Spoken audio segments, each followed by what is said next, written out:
سمت ہوتا ہے یہی چرچا حسین کا، عالم میں بے نظیر ہے سجدہ حسین کا۔ ہر سمت ہوتا ہے یہی چرچا حسین کا، عالم میں بے نظیر ہے سجدہ حسین کا۔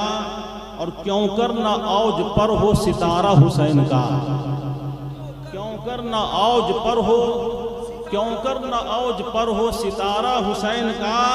ارے مثل قمر چمکتا ہے روضہ حسین کا، مثل قمر چمکتا ہے روضہ حسین کا۔ اور ایک شعر یہ کہ میں کیا کروں گا لے کے زمانے کی دولتیں، میں کیا کروں گا لے کے زمانے کی دولتیں، کافی ہے میرے واسطے صدقہ حسین کا، کافی ہے میرے واسطے صدقہ حسین کا۔ اور ایک شعر یہ بھی سن لیں کہ کیوں کر نہ رنگ لائے دعا اس کی مومنوں، کیوں کر نہ رنگ لائے دعا اس کی مومنوں، کہ جس نے دیا دعا میں وسیلہ حسین کا، سبحان اللہ، جس نے دیا دعا میں وسیلہ حسین کا۔ ہر سمت حضرات بہت کم وقت ہے، آدھے گھنٹے کا وقت دیا گیا ہے، جس میں سے 10 منٹ گزر گیا ہے، 20 منٹ میں اپنی پوری بات مکمل کرنی ہے۔ دعا کریں اللہ تعالی ہم سبوں کو اہل بیت کی محبت میں جینے اور بننے کی توفیق عطا فرمائے۔ نبی اور آل نبی پر ایک بار اور درود شریف پڑھ لیجئے۔ اللہم صلی علی سیدنا و شفیعنا حبیبنا مولانا محمد بارک وسلم، صلاۃ و سلام علیک یا رسول اللہ صلی اللہ علیہ وسلم۔ آج میری گفتگو کا موضوع ہے، عنوان ہے امام حسین اور مقام رضا۔ بول دیجئے سبحان اللہ۔ امام حسین مقام رضا، تھوڑی دیر ابھی گفتگو ہوگی اور اسی موضوع پر آپ کل جمعہ کے خطبے میں میرا خطاب سماعت کریں گے، اور اس کے بعد جو 10 روزہ پروگرام کا کل آخری پروگرام جامع مسجد گوجی درہ میں ہوگا، اسی موضوع پر میرا آخری خطاب ہوگا۔ آپ حضرات سے گزارش ہے کہ تشریف لائیے اور اپنے قلوب کو اہل بیت کی محبت سے سرشار کیجئے۔ امام عالی مقام اور رضا، عام طور پر صبر و رضا کا جملہ ہم اور آپ استعمال کرتے ہیں، لیکن رضا کی منزل کتنا اعلیٰ ہے، رضا کی رفعت کتنی بلند ہے، شاید ہر کس و ناکس کو معلوم نہیں ہے، ہر انسان کو اس کا علم نہیں ہے۔ جب تاریخ کا آپ مطالعہ کریں گے تو یہ بات سورج سے زیادہ چمکتی ہوئی نظر آئے گی کہ جب صبر کے منازل اور مدارج طے کرتے ہوئے توکل کی منزل کو کوئی بندہ جب عبور کرتا ہے، تب مرحلہ رضا کا آغاز ہوتا ہے، تب مرحلہ رضا کا آغاز ہوتا ہے۔ اب اس مرحلے پر اچھے اچھے کے قدم ڈگمگاتے ہوئے بھی نظر آتے ہیں۔ ہر کوئی اس منزل پر پہنچ کر کامیاب ہو جائے اس کی گارنٹی نہیں ہے، اکثر و بیشتر لوگ اس منزل پر پہنچ کر ڈگمگا جاتے ہیں۔ تاریخ کے حوالے سے ایک مزاج یہ ملتا ہے کہ حضرت غوث گوالیاری رحمۃ اللہ تعالی علیہ کو حاکم گوالیار نے یہ حکم صادر فرما دیا کہ آپ شام تک اس سرزمین کو چھوڑ کر دوسری جگہ چلے جاؤ۔ حضرت غوث گوالیار رحمۃ اللہ تعالی علیہ نے گوالیار شہر کو چھوڑنے کا ارادہ بنا لیا، گوالیار شہر کو چھوڑنے کا عہد مکمل کر لیا، اپنے اہل خانہ کو لیا، سواری لی اور شہر سے نکل پڑے۔ کچھ غیر مسلموں نے موقع کی طاقت کا فائدہ اٹھاتے ہوئے ان کے مال و اسباب کو لوٹنا شروع کیا ہے۔ رضا کی منزل پر آپ فائز تھے، بڑے ولی گزرے ہیں، رضا کی منزل پر فائز ہیں، آپ نے اندازہ لگایا صبر توکل، اس کے بعد یہ رضا کی منزل حاصل ہوتی ہے۔ اس منزل پر حضرت غوث گوالیاری رحمۃ اللہ تعالی علیہ فائز ہیں۔ اب عالم یہ ہے کہ لوٹ مار شروع کر دیا ہے، اہل خانہ کو لوٹا جا رہا ہے، مریدوں کے سامان کو لوٹا جا رہا ہے، خاموش ہیں، صبر کرتے ہوئے نظر آ رہے ہیں، رضا کا مظاہرہ ہو رہا ہے۔ ایک وقت وہ بھی آیا کہ حضرت غوث گوالیاری رحمت اللہ تعالی علیہ کی سواری پر آپ کی نواسی، جس کی عمر تقریباً 7 سال ہے، کان میں سونے کی بالی پہنی ہوئی ہے، نانا کے ساتھ نواسی سفر کر رہی ہے۔ ظالموں نے، غیر مسلم ڈاکوؤں نے اسے لوٹنے کی کوشش کی ہے اور اس نواسی کے بالی کو چھینا ہے، تو جس سے کان کا تھوڑا سا حصہ کٹ گیا، چیخ پکار بلند ہوتی ہے نواسی کی زبان سے۔ نانا نے دیکھا میری چہیتی نواسی کے کان سے بالی کو اتار لیا گیا ہے، اب برداشت نہ کر سکے، آپ نے اپنے عصا کو دشمنوں کی طرف لہرایا ہے۔ تو تاریخ گوالیار اس بات پر شاہد ہے کہ ایک اللہ کے ولی کا عصا کا گھومنا تھا کہ جتنے بھی لٹیرے تھے سبوں کے تن سے سر جدا ہوتا ہوا نظر آیا۔ ہلاکت کے دہانے پر سب لٹیرے پہنچ گئے، برداشت نہ کر سکے حضرت غوث گوالیاری رحمت اللہ تعالی علیہ۔ یہ کام تو اللہ کے ولی پہلے بھی کر سکتے تھے، جس وقت ڈاکوؤں نے، جس وقت غیر مسلموں نے سامان کو لوٹنا شروع کیا تھا، اس وقت بھی کر سکتے تھے۔ صبر کیا ہے حضرت غوث گوالیاری نے، اور آگے بڑھ کر کے جب ظالموں نے ظلم ڈھایا ہے، ظالموں نے ستم کے بازار کو گرم کیا ہے، تو اس وقت بھی آپ نے صبر و رضا کی منزل کو پکڑے رکھا۔ جو رضا کی منزل صبر سے منزل اعلیٰ ہوتی ہے، توکل کی منزل سے اعلیٰ منزل ہوتی ہے، اس مقام پر فائز رہتے ہوئے آپ نے صبر کیا ہے۔ لیکن جب بالی نواسی کے کان سے چھین لی گئی اور خون کا فوارہ جاری ہو گیا، رضا کی منزل حضرت غوث گوالیاری کے ڈگمگا گئے، اور اس وقت آپ نے دشمنوں سے انتقام لے لیا۔ وہاں پس غوث گوالیاری کے اس منزل پر، رضا کی منزل، ثابت قدمی آپ اس پر نہ رہ سکے۔ ایک جانب آپ اس منظر کو دیکھ رہے ہو، دوسری جانب آؤ کربلا کے تپتے ہوئے صحرا کو نگاہوں کے سامنے میں رکھتے ہیں۔ 10 محرم سن 61 ہجری کا زمانہ ہے، نواسۂ رسول اسی سرزمین پر تشریف فرما ہے۔ ایک ایک کر کے آوان و انصار جام شہادت نوش کر رہے ہیں، اسلام کی بقا کے لیے جان دے رہے ہیں، اسلام کے تحفظ کے لیے جان کو قربان کر رہے ہیں۔ خیمہ سے ایک صدا آتی ہے، میرے سرتاج اب علی اصغر کی پیاس دیکھی نہیں جاتی ہے۔ اے میرے سرتاج اب علی اصغر کا تڑپنا دیکھا نہیں جاتا ہے۔ اے میرے سرتاج، اے میرے شریک حیات، جائیے دشمنوں کے نرغے میں جائیے، علی اصغر کو گود میں اٹھا کر کے لے جائیے۔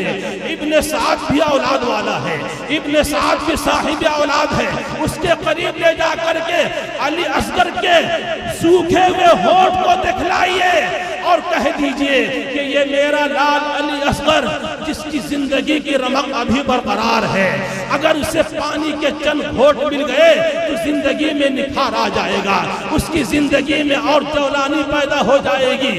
یہ ننھا سا اصغر ہے، یہ علی اصغر 6 مہینے کا ہے، اما ابن زیاد کو دشمنی ہے تو حسین سے دشمنی ہے۔ ابن زیاد کو اگر خواہش ہے کہ بیعت یزید ہو تو وہ حسین سے مطالبہ کرے گا۔ یہ میرا 6 مہینے کا لاڈلا شہزادہ علی اصغر نے یزید کا کیا قصور کیا ہے؟ یہ میرے 6 مہینے ننھے اصغر نے ارے ابن زیاد کے ساتھ کون سی بدتمیزی کی ہے اسے پیاسا رکھ کر سزا دی جا رہی ہے۔ جائیے میرے سرتاج، حضرت شہربانوں نے حضرت امام عالی مقام سے استدعا پیش کی ہے، گزارش کی ہے۔ حضرت امام حسین فرماتے ہیں اے شہربانوں، جانتی ہو یہ یزیدی ہیں، ان کا دل پگھلے گا نہیں ہے، یہ پتھر سے زیادہ سخت دل والے ہیں، کہا لے جا کر کے دیکھیے تو صحیح۔ اللہ اللہ، وہ وقت بھی آتا ہے جب گود میں، باپ کی گود میں ننھا 6 مہینے کا علی اصغر ہے۔ حضرت شہربانوں نے علی اصغر کو امام عالی مقام کی گود میں دیا ہے۔ اب رضا کی منزل کو قریب سے ملاحظہ کیجئے، توکل سے پڑھ کر رضا کی منزل ہے، صبر سے پڑھ کر اعلیٰ منزل رضا کی منزل ہے۔ رضا کی منزل تو یہ ہے کہ جب تقدیر کی چھری چلے تو بندے کو کرواہٹ محسوس نہ ہو بلکہ لذت دل میں محسوس ہو اور مٹھاس کی چاشنی دل میں محسوس ہوتی ہوئی نظر آئے۔ اور رضا کے درجوں میں سے ایک درجہ یہ بھی ہے کہ تقدیر کی چھری چلتی رہے اور یہ اللہ کی رضا پر راضی ہوتا رہے، اللہ کی رضا پر راضی ہو جائے، خدا کی خوشنودی پر راضی پر رضا ہوتا ہوا نظر آئے۔ اللہ اللہ، تاریخ کربلا تکبیر، نعرہ رسالت، یادگار شہدائے کربلا۔ تقدیر کی چھریاں چلتی رہے، تقدیر کی چھریاں چلتی رہے اور یہ بندہ کرواہٹ محسوس نہ کرے بلکہ لذت محسوس کرے، مٹھاس محسوس کرے، زبان سے حرف شکایت ادا نہ ہو، کوئی شکایتی جملہ نہ پیش کرے۔ تاریخ کربلا میں امام حسین کی ذات سے جہاں میں صبر کا پیمانہ ملا ہے، توکل کا مزاج ملا ہے، وہی پیش بہا خزانہ ارے رضا کے بھی حاصل ہمیں ہوتی نظر آ رہی ہے۔ وہ پیش بہا خزانہ ملا ہے جنہیں دنیا تلاش کرتی نظر آ رہی تھی۔ آؤ حسین کی بارگاہ میں آتے ہیں، آؤ نواسۂ رسول کی بارگاہ میں آتے ہیں۔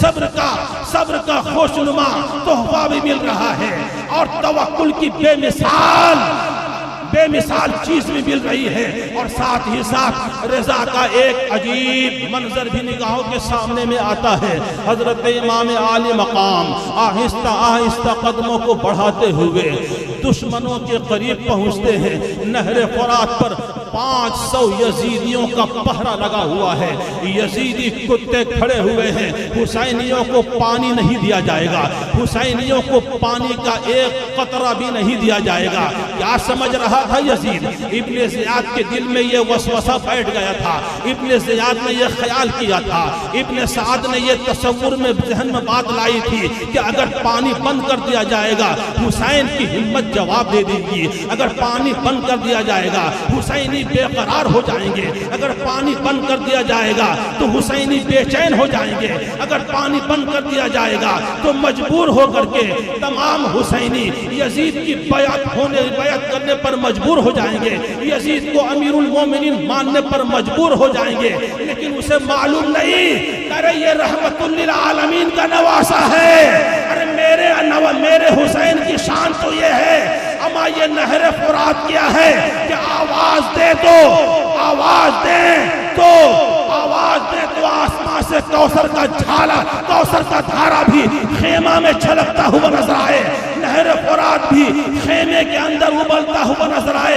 ابن زیاد یزیدیوں نے سوچا پانی بند کر دیا جائے گا تو یہ مجبور ہو کر کے حسین اور حسین کے ماننے والے یزید کی بیعت کو قبول کر لیں گے، لیکن اسے معلوم نہیں کہ گداگروں کو ستمگر سلام کرتا ہے، لو آج شیشوں کو پتھر سلام کرتا ہے۔ ارے یزیدیوں کا ہے قبضہ فرات پر، لیکن حسینیوں کو سمندر سلام کرتا ہے۔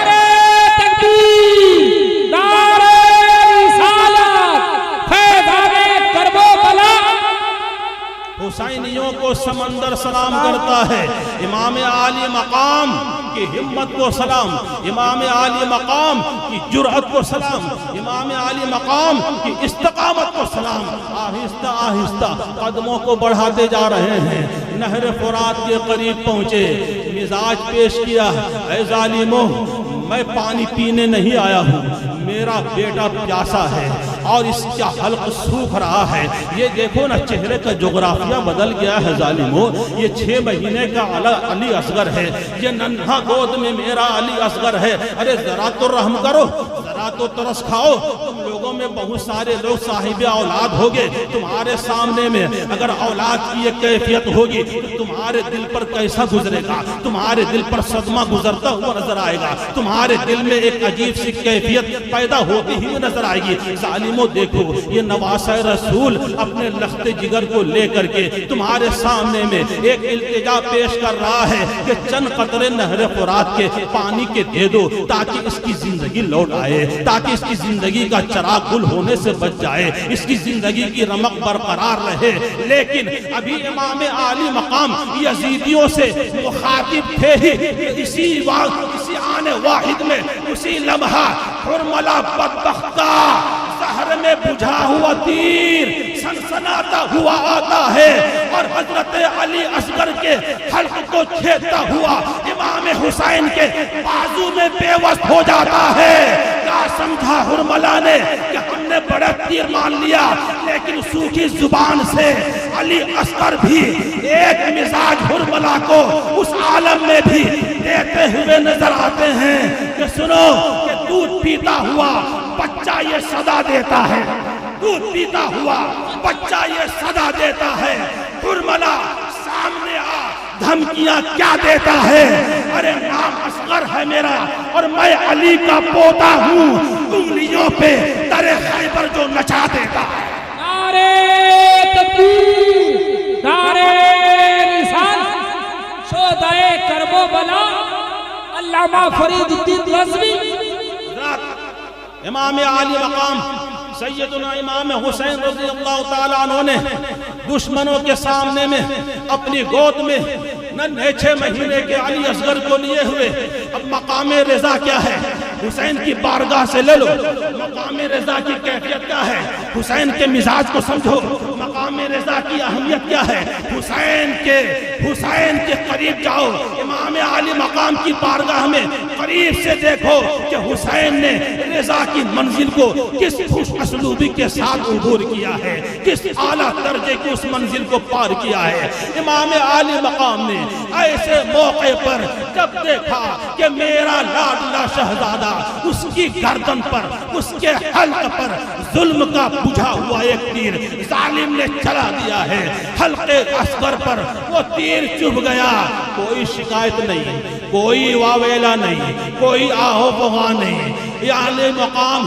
امام عالی مقام کی آنکھیں ڈبڈبا آئیں اور اپنے ہاتھوں سے حضرت علی اصغر 6 مہینے کے شہزادے کی گردن سے میرا امام تیر نکالتا ہے اور جب تیر نکالا گیا ہے حلق اصغر سے جب تیر نکلا ہے تو خون کا فوارہ جاری ہو جاتا ہے۔ حلق اصغر سے تیر کا نکلنا تھا کہ حضرت امام عالی مقام نے اپنے ماتھے کی آنکھوں سے دیکھا کہ میرا بیٹا پیاز بجھانے کے لیے آیا تھا، آج اس کی گردن سے خون کے فوارے جاری ہو رہے ہیں، کوئی شکایت نہیں، کوئی شکوہ نہیں، کوئی شکایت بھرا جملہ کسی سے نہیں۔ آسمان کی طرف حسین نے حسرت بھری نگاہ سے دیکھا ہے آسمان کو، اور ایک جملہ کربلا کے تپتے ہوئے صحرا میں حسین نے اپنی زبان سے پیش کیا، اے میرے مولا عظمت اسلام کے لیے حسین کی طرف سے اس ننھی سی قربانی کو بھی قبول فرما لے۔ اے اللہ جس میں تو راضی ہے حسین اسی میں راضی ہے، جس میں تیری خوشنودی ہے حسین کی خوشنودی اسی میں ہے۔ اے مولا جس میں تو راضی ہے حسین بھی اسی میں راضی ہے۔ یہ رضا کی اعلیٰ منصب پر، اعلیٰ منزل پر میرا حسین ایسا کاربند رہا، ایسا پابند رہا، اور حسین نہیں بلکہ حسین کے گھر والے بھی اس پر ثابت قدمی کے ساتھ پوری زندگی گزارتے رہے۔ بس اخیر میں ایک جملہ پیش کر دوں، دعا کرے کہ اللہ تبارک و تعالی ہم سبوں کو امام عالی مقام کی محبت میں ہمیشہ سرشار ہونے کی توفیق رفیق عطا فرمائے۔ طوفان نوح لانے سے اے چشم فائدہ 2 اشک ہی بہت ہے، اگر سے اثر کرے آدھا گھنٹہ مکمل، بقیہ گفتگو کل خطبہ جمعہ میں۔